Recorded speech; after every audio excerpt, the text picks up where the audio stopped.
ഇന്നിവിടെ എത്തിയ 13 സംവിധായകരും അടങ്ങുന്ന ഓപ്പൺ ഫോറമാണ് ഇപ്പോൾ കഴിഞ്ഞിരിക്കുന്നത്. ഇനി നമ്മളെല്ലാവരും കാത്തിരുന്ന ഗ്രാൻഡ് ഫിനാലയുടെ ഫൈനൽ സ്റ്റേജാണ് അവാർഡ് സെറിമണി. ഇനിയായിരിക്കും നിങ്ങൾ കാത്തിരുന്ന വിജയികളെ പ്രഖ്യാപിക്കാൻ പോകുന്നത്. എല്ലാവർക്കും അവൻഗാർഡിൻ്റെ 3rd സ്റ്റേജ്, അതായത് അവാർഡ് സെറിമണിയിലേക്ക് സ്വാഗതം.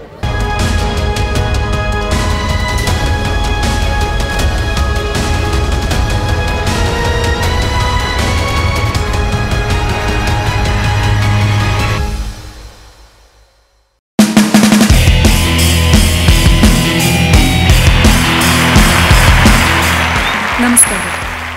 അവൻഗാർഡ് ഗ്രാൻഡ് ഫിനാലയുടെ സമാപന ചടങ്ങുകളിലേക്ക് ഏവർക്കും സ്വാഗതം.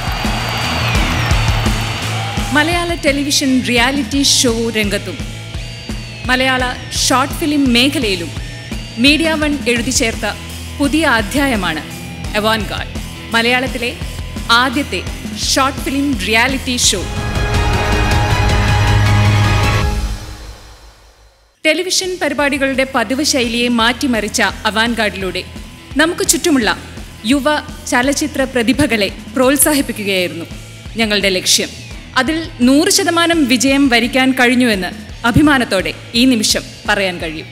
സിനിമാറ്റിക് ഡാൻസ് ആണ് പുതിയ തലമുറയുടെ കല എന്ന് കൊണ്ടാടിയ ദൃശ്യമാധ്യമങ്ങൾക്ക് യുവാക്കളുടെ പക്ഷത്തു നിന്ന് യുവാക്കൾക്ക് വേണ്ടി മീഡിയ വൺ കൊടുത്ത മറുപടിയാണ് അവൻഗാർഡ്. എല്ലാവരുടെയും മനസ്സിൽ ഒരൊറ്റ ചോദ്യമേ ബാക്കിയുള്ളൂ: ആരായിരിക്കും അവൻഗാർഡ് ഗ്രാൻഡ് ഫിനാലെ വിജയികൾ? ആരൊക്കെയായിരിക്കും Media One short film award 2013 വിജയികൾ?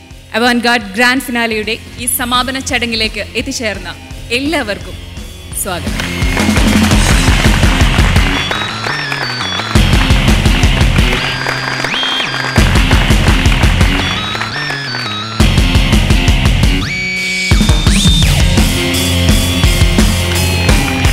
ഈ ചടങ്ങിന് സ്വാഗതം പറയുന്നതിനായി ശ്രീ ഷിബു ചക്രവർത്തിയെ ആദരപൂർവ്വം ക്ഷണിക്കുന്നു.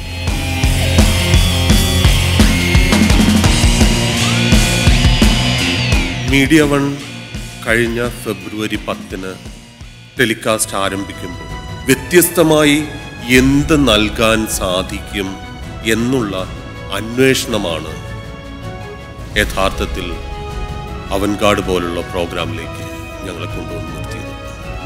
അത് തന്നെയായിരുന്നു ഖയാലിൻ്റെ കാര്യത്തിലും സംഭവിച്ചത്.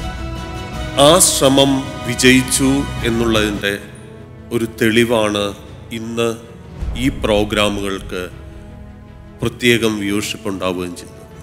വ്യത്യസ്തമായ വിഷയത്തിനെ പറ്റി, അതിലും വ്യത്യസ്തമായ ഒരു പശ്ചാത്തലത്തിൽ ഒരു ഷോ വരുന്നത് ഇതാദ്യമായിട്ടായിരുന്നു. പക്ഷേ അന്നു മുതൽ ഇന്ന് ഫിനാലെ വരെ നമ്മളുടെ ക്രൂ മെമ്പേഴ്സ് കണ്ടു തീർത്തത് 65 സിനിമകളായിരുന്നില്ല. 65 സിനിമകൾ സ്ക്രീനിലെത്തിക്കാൻ വേണ്ടി എനിക്ക് തോന്നുന്നു ഒരു 650 സിനിമകളെങ്കിലും ഇവർ കണ്ടിട്ടുണ്ടാവണം. വ്യത്യസ്തമായി ചിന്തിച്ച പ്രോഗ്രാം ഫിനാലെ വന്നു കഴിഞ്ഞപ്പോൾ എങ്ങനെ ഒരു വ്യത്യസ്തമായ ഫിനാലെ ഉണ്ടാക്കാം എന്നുള്ളതായി ഞങ്ങളുടെ പ്രധാന തലവേദന. എന്തുകൊണ്ട് യുവാക്കൾ ഉണ്ടാക്കുന്ന സിനിമ യുവാക്കളുടെ ഇടയിൽ തന്നെ അതിൻ്റെ ഫിനാലെയും നടത്തിക്കൂടെ എന്നുള്ള തിങ്കിങ് ആണ് ഗുരുവായൂരപ്പൻ കോളേജിനെ പറ്റി ചിന്തിക്കാനും ഗേറ്റും മനസ്സും എല്ലാം ഒരുപോലെ തുറന്നു തന്ന ഇവിടുത്തെ ഓരോ ഓഫീസ് സ്റ്റുഡൻസ്, ഒപ്പം തന്നെ ഇതിനെല്ലാം ഹെഡ് ചെയ്യുന്ന പ്രിൻസിപ്പാൾ ഡോക്ടർ PC രതിത്തമ്പാട്ടി ഞാൻ സ്വാഗതം ചെയ്യുകയും ഒപ്പം ആ വലിയ മനസ്സിന് നന്ദി പറയുകയും ചെയ്യട്ടെ. മറ്റുള്ള ഇവിടെ ഇരിക്കുന്ന എല്ലാവരും തന്നെ എൻ്റെ സുഹൃത്തുക്കളും കൂടെ ജഡ്ജിങ് പാനലിലുണ്ടായിരുന്ന ആൾക്കാരുമാണ്. അവരെ ഒന്നും പേരെടുത്ത് ഇനി സ്വാഗതം ചെയ്യേണ്ട കാര്യമില്ല. എങ്കിലും ഈ ഒരു പ്രോഗ്രാം വ്യത്യസ്തമായ ഒരു പ്രോഗ്രാമാക്കി മാറ്റിയ പ്രേക്ഷകർക്കും ഒപ്പം ഇതിൽ പങ്കെടുത്ത ഓരോ ഫിലിം മേക്കേഴ്സിനും ഈ പ്രോഗ്രാമിലേക്ക് സ്വാഗതം. നന്ദി. അവൻഗാർഡ് ഗ്രാൻഡ് ഫിനാലെ സമാപന ചടങ്ങുകൾ ഉദ്ഘാടനം ചെയ്യുന്നതിനായി പ്രശസ്ത തിരക്കഥാകൃത്ത് ശ്രീ TA റസാഖിനെ സ്നേഹപൂർവ്വം ക്ഷണിക്കുന്നു. റിയാലിറ്റി ഷോകളുടെ ഒരു പെരുമഴക്കാലത്താണ് നമ്മളെല്ലാവരും ജീവിക്കുന്നത്. കാരണം എല്ലാ ചാനലുകളിലും റിയാലിറ്റി ഷോകൾ നടക്കുന്നുണ്ട്. അതിൽ നിന്ന് വ്യത്യസ്തമായി ഇത്തരത്തിലൊരു ഷോർട്ട് ഫിലിം ഫെസ്റ്റിവൽ വരെ എത്തത്തക്ക രീതിയിൽ ഇങ്ങനൊരു ചിന്ത മീഡിയ വണ്ണിൽ നിന്നുണ്ടായി എന്നുള്ളത് വളരെ ശ്ലാഘനീയമാണ്. അതിനുള്ള ബഹുമാനം ആദ്യം അറിയിക്കട്ടെ. സിനിമ എന്ന മഹത്തായ കലാരൂപം അതെന്തിനു വേണ്ടിയുള്ളതാണെന്നും അതിൻ്റെ സാമൂഹ്യധർമ്മം എന്താണെന്നുള്ളതും തിരിച്ചറിയുന്ന ചെറുപ്പക്കാരുടെ ചലച്ചിത്ര സൃഷ്ടികൾ പ്രേക്ഷകരിലേക്ക് എത്തിക്കുക എന്നുള്ള വലിയൊരു ധർമ്മം നിർവഹിക്കുകയാണ് മീഡിയ വൺ ഇവിടെ ചെയ്തുകൊണ്ടിരിക്കുന്നത്. ഈ ഷോർട്ട് ഫിലിം എന്ന പ്രയോഗം തന്നെ സിനിമകൾ ചെറുതും വലുതുമില്ല. ആ സിനിമയിലൂടെ എന്തു പറയുന്നു, അത് ചെറിയ കാര്യമാണോ വലിയ കാര്യമാണോ എന്നുള്ളതാണ്. 2.5 മണിക്കൂർ നേരം പ്രേക്ഷകരെ തിയേറ്ററിലിരുത്തി വധിച്ച് അയക്കുന്നതുകൊണ്ട് അത് വലിയ സിനിമയാവുന്നില്ല. 5 മിനിറ്റ് സമയം കൊണ്ട് ഒരു ചിന്ത നിങ്ങളുടെ മനസ്സിൽ ഉണർത്തുന്നെങ്കിൽ അതൊരു വലിയ സിനിമയാണ്. അതുകൊണ്ട് നമുക്കിതിനെ ചെറിയ സിനിമയായിട്ട് കാണണ്ട. ഈ വലിയ ആലോചനകൾക്ക് എല്ലാ ഭാവുകങ്ങളും നേരുന്നു. മീഡിയ വണ്ണിൻ്റെ ഈ വ്യത്യസ്തമായ വഴിയിലേക്കുള്ള സഞ്ചാരത്തിന് എല്ലാവിധ നന്മകളും നേർന്നുകൊണ്ട് ഈ സുന്ദരമായ അർത്ഥവത്തായ ഈ സായാഹ്നം ഉദ്ഘാടനം ചെയ്തിരിക്കുന്നു. നന്ദി, നമസ്കാരം.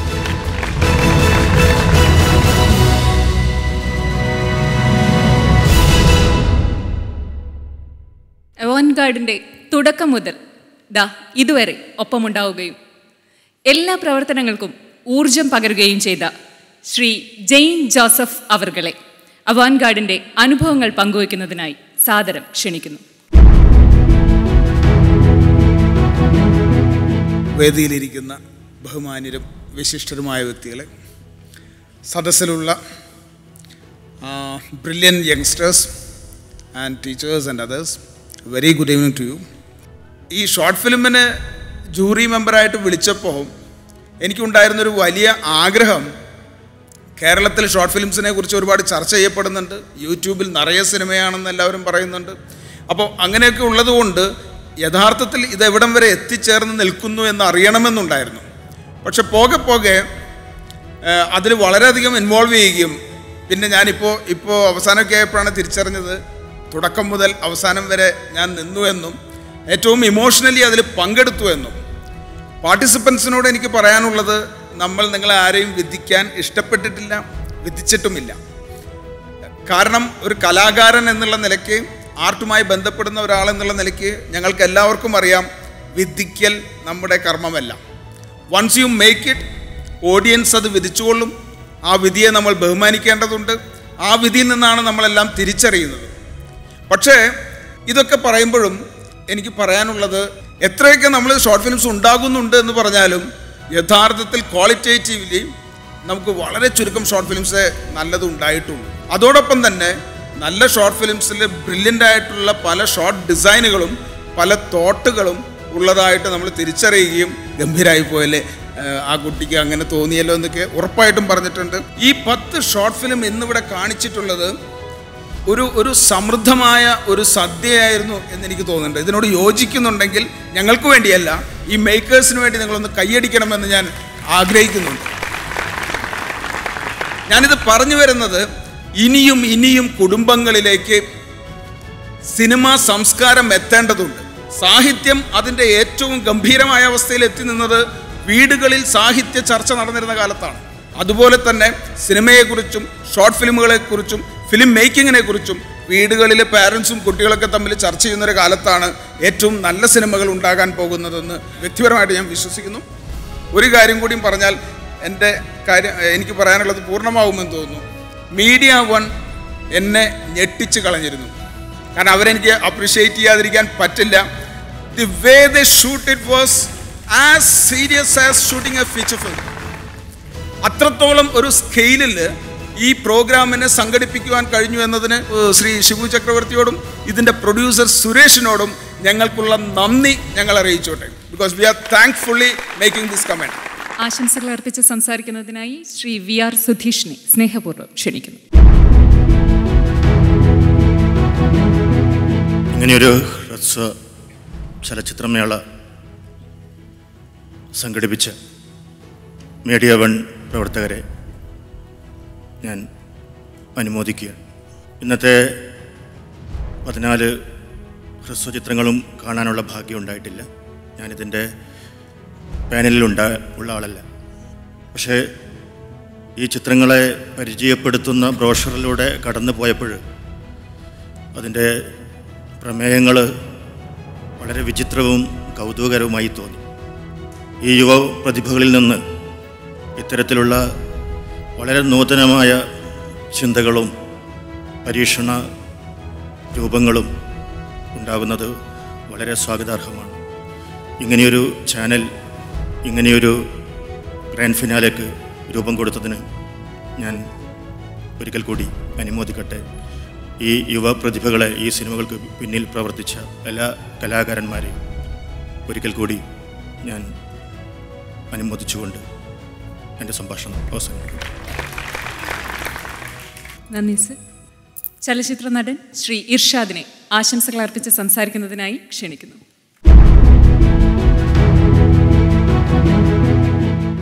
പുതിയ സ്വപ്നങ്ങളും പ്രതീക്ഷകളും പുതിയ ചിന്തകളുമായി ഇറങ്ങിത്തിരിച്ചിരിക്കുന്ന പുതിയ തലമുറയ്ക്ക് പ്രോത്സാഹനമായുന്ന ഈ മീഡിയ വണിൻ്റെ ഈ പ്രവർത്തനത്തെ എല്ലാവിധ അഭിനന്ദനങ്ങളും അർപ്പിക്കുന്നു. ഇതിൽ പങ്കെടുത്ത എല്ലാ മത്സരാർത്ഥികൾക്കും എല്ലാവരും വിജയിച്ചിട്ടുണ്ടാവില്ല, എല്ലാവർക്കും എൻ്റെ അഭിനന്ദനങ്ങൾ. വിജയിച്ചവർക്ക് പ്രത്യേകിച്ച് ആർക്കെങ്കിലും ഷോർട്ട് ഫിലിം എടുക്കണം, എന്നെ അഭിനയിപ്പിക്കണം തോന്നുകയാണെങ്കിൽ വിളിച്ചാൽ മതി, ഞാൻ വരാം. Thank you. തിരക്കഥാകൃത്ത് ശ്രീ GS അനിലിനെ ആശംസകൾ അർപ്പിച്ച് സംസാരിക്കുവാനായി ക്ഷണിക്കുന്നു.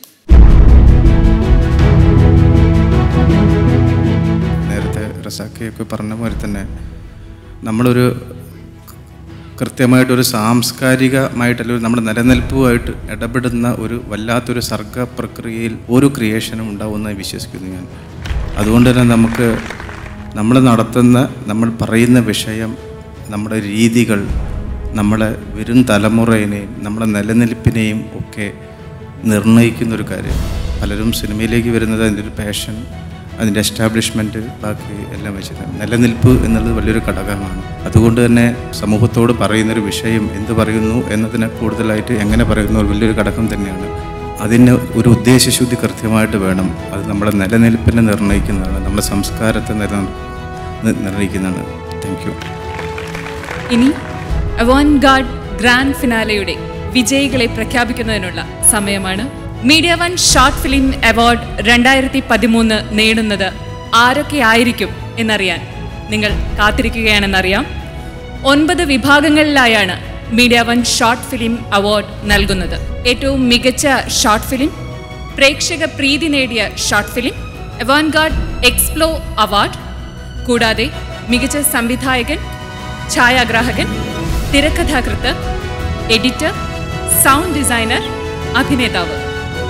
ഈ അവാർഡ് പ്രഖ്യാപനത്തിന് മുൻപായി ഫിനാലയിലേക്ക് യോഗ്യത നേടിയ 14 ചിത്രങ്ങളുടെയും സംവിധായകരെ ഈ വേദിയിൽ വെച്ച് മെമന്റോസ് നൽകി ആദരിക്കുകയാണ്.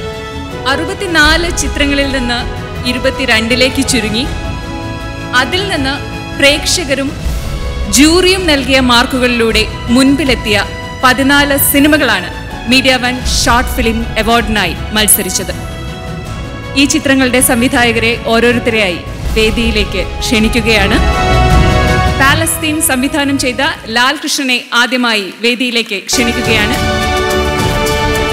മെമെന്റോ നൽകുന്നതിനായി സുപ്രസിദ്ധ തിരക്കഥാകൃത്ത് ശ്രീ TA റസാഖിനെ ക്ഷണിക്കുന്നു. അതേ കാരണത്താൽ എന്ന ഷോർട്ട് ഫിലിം സംവിധാനം ചെയ്ത ജീവജ് രവീന്ദ്രൻ. മെമെന്റോ നൽകുന്നതിനായി ശ്രീ VR സുധീഷിനെ ക്ഷണിക്കുന്നു. ബാച്ചിലർ എന്ന ഷോർട്ട് ഫിലിം സംവിധാനം ചെയ്ത ബിജു J നായർ. മെമെന്റോ നൽകുന്നതിനായി ശ്രീ PF മാത്യൂസിനോട് അപേക്ഷ. നമ്മളിലൊരാൾ എന്ന ഷോർട്ട് ഫിലിം സംവിധാനം ചെയ്ത പ്രജീഷ് പ്രേം. മെമെന്റോ നൽകുന്നതിനായി ചലച്ചിത്ര നടൻ ഇർഷാദിനോട് അഭ്യർത്ഥിക്കുന്നു. കൊറോണ എന്ന ഷോർട്ട് ഫിലിം സംവിധാനം ചെയ്ത ഷറഫു. മെമെന്റോ നൽകുന്നതിനായി ശ്രീ ജെയിൻ ജോസഫിനോട് അഭ്യർത്ഥിക്കുന്നു. ബ്ലഡ് ലസ്റ്റ് സംവിധാനം ചെയ്ത പ്രദീപ് ഗോപാൽ. ശ്രീ രഞ്ജിത്ത് ശങ്കറിനെ മെമെന്റോ നൽകുന്നതിനായി ക്ഷണിക്കുന്നു. ഗ്രിസൈൽ സംവിധാനം ചെയ്ത അരുൺ റുഷ്ദിയെ മെമെന്റോ നൽകുന്നതിനായി തിരക്കഥാകൃത്ത് ശ്രീ GS അനിലിനോട് അഭ്യർത്ഥിക്കുന്നു.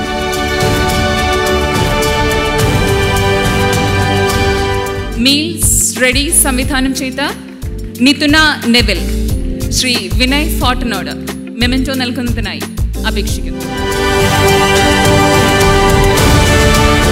മാംസത്തുരുത്ത് സംവിധാനം ചെയ്ത സാഗർ സത്യൻ മെമന്റോ നൽകുന്നതിനായി ശ്രീ ഷിബു ചക്രവർത്തി.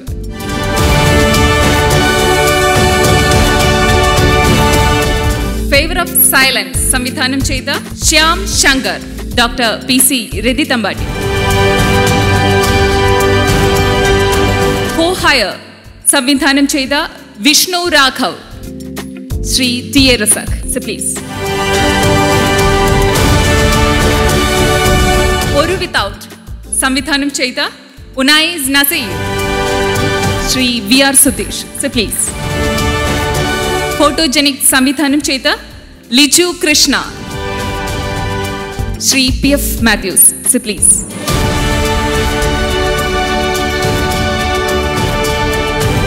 ഒരിക്കൽ കൂടി നാം ആശംസകളിലേക്ക് മടങ്ങുകയാണ്. ആശംസകൾ അർപ്പിച്ച് സംസാരിക്കുന്നതിനായി ശ്രീ PF മാത്യൂസിനെ സ്നേഹപൂർവ്വം ക്ഷണിക്കുന്നു. പ്രിയമുള്ളവരെ, ഇതിനു മുമ്പ് ശ്രീ ജെയിൻ ജോസഫ് ഇവിടെ പറയാനുള്ളതെല്ലാം പറഞ്ഞു കഴിഞ്ഞു. അദ്ദേഹം ഒരു കാര്യം പറഞ്ഞത് എനിക്ക് കൗതുകകരമായിട്ട് തോന്നി. പണ്ട് വീടുകളിൽ ആളുകൾ സാഹിത്യത്തെക്കുറിച്ച് ചർച്ച ചെയ്തിരുന്നു. അന്ന് സാഹിത്യം നന്നായി. അതത്ര ശരിയാണെന്ന് എനിക്ക് തോന്നുന്നില്ല. ഒരു കാലത്തും കേരളത്തിലെ വീടുകളിൽ സാഹിത്യത്തെക്കുറിച്ചൊന്നും ചർച്ച ചെയ്തിട്ടില്ല. അതുകൊണ്ട് തന്നെ സാഹിത്യം വേണ്ടാത്ത സമൂഹത്തിന് വേണ്ടി എഴുതിക്കൊണ്ടിരുന്ന എഴുത്തുകാർ ദരിദ്രരുമായിരുന്നു. എഴുത്തുകാർ എന്നും വേറെ എന്തെങ്കിലും ജോലി ചെയ്താണ് ജീവിച്ചുകൊണ്ടിരുന്നത്. അങ്ങനെയുള്ള എഴുത്തുകാർ കൂടുതൽ നന്നായിട്ട് ജീവിക്കാൻ വേണ്ടി സിനിമ എഴുതാൻ വന്നു. ലോകം മുഴുവൻ അങ്ങനെയായിരുന്നു. വില്യം ഫോക്നർ അടക്കം കാശിന് വേണ്ടി സിനിമ എഴുതാൻ ഹോളിവുഡിലേക്ക് വണ്ടി കയറി. കുറച്ച് കഴിഞ്ഞപ്പോൾ അവരിറക്കി വിട്ടു.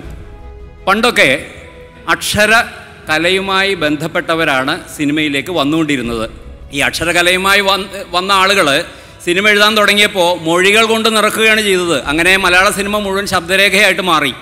ഒട്ടും ദൃശ്യാത്മകവും സിനിമാറ്റിക് അല്ലാത്തതുമായ മലയാള സിനിമയുണ്ടായി.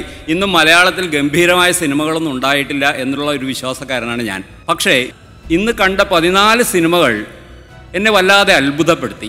ചുരുങ്ങിയത് 2 സിനിമയെങ്കിലും ഒരക്ഷരം പോലും ഉരിയാടാതെ ഇവിടെ നിർമ്മിക്കപ്പെട്ടിരുന്നു. ഒരു വാക്ക് പോലുമില്ല. പക്ഷെ അതിശക്തമായിരുന്നു. ഈ 2 സിനിമയും അതിശക്തമായിരുന്നു.